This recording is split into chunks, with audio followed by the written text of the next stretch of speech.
Joseph Bray, culpabilité persistante, remords et le poids des choix non réparés. Le témoignage de l'esprit.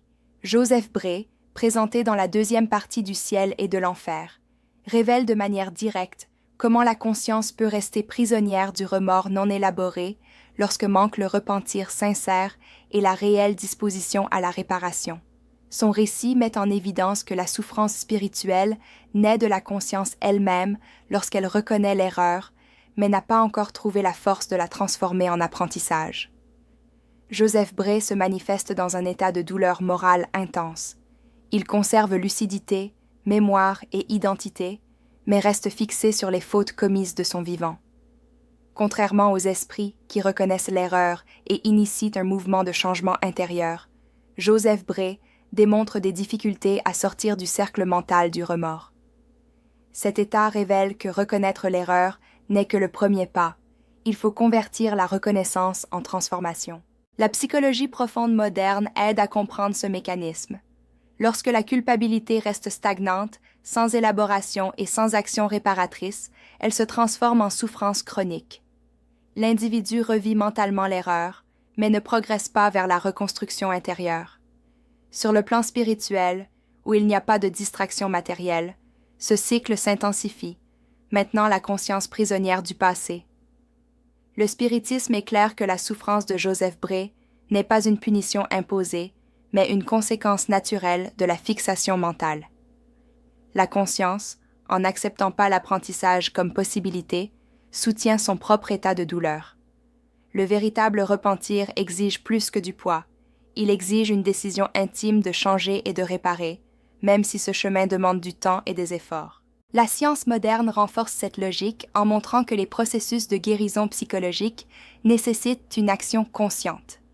Reconnaître le dommage causé est essentiel, mais rester uniquement dans le lamentement empêche la réorganisation de la personnalité. Le dépassement se produit lorsqu'il y a une responsabilité active et non lorsqu'il y a une paralysie émotionnelle. Un autre point marquant du témoignage de Joseph Bray est la résistance à l'espoir. Bien qu'il comprenne intellectuellement que l'évolution est possible, il n'arrive pas encore à ressentir cette possibilité comme réelle. Cette distance entre la compréhension intellectuelle et l'expérience émotionnelle maintient la conscience dans la souffrance.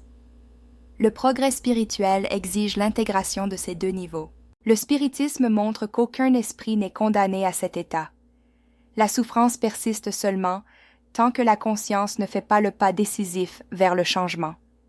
À mesure que Joseph Bray acceptera la nécessité de la réparation et s'ouvrira à l'aide spirituelle, son état intérieur commencera à se modifier.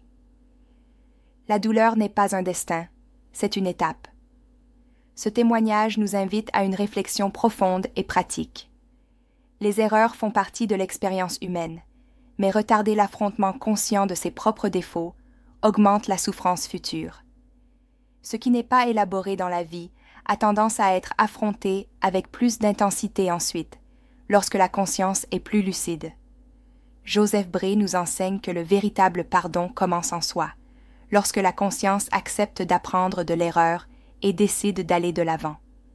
La vie spirituelle n'exige pas une perfection immédiate, mais exige de l'honnêteté, du courage intérieur et une disposition à changer. Réfléchir à ce récit est une invitation à ne pas retarder sa propre croissance. Reconnaître ses échecs, chercher une réparation possible et développer une responsabilité morale est désormais un acte de bienveillance envers soi-même.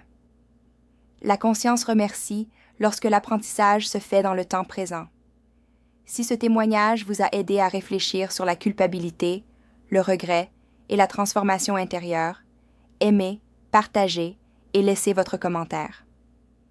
Votre participation aide ce message à atteindre plus de personnes.